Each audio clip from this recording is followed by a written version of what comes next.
All right, let's check your work.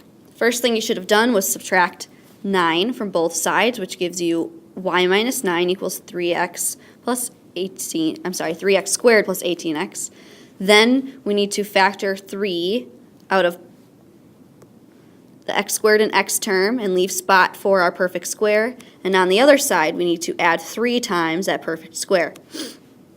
Then to figure out our perfect square, we complete our box, dividing our middle term in half, giving us perfect square binomial of x plus 3 squared. And our perfect square is 9, so that should have gone in both your spaces.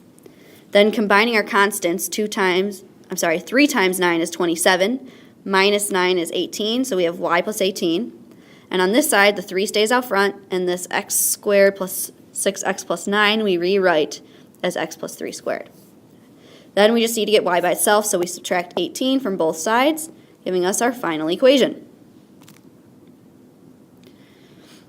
F works the same way. We're subtracting 10 from both sides to get our x squared and x terms isolated. So we've got y minus 10 equals 4x squared minus 16x.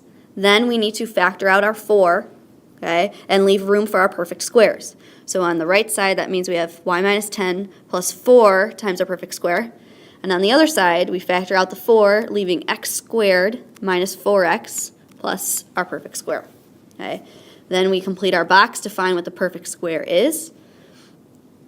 We cut our middle term in half, fill in the box. Our bottom corner is positive 4, so that's what should be going in both of our spots.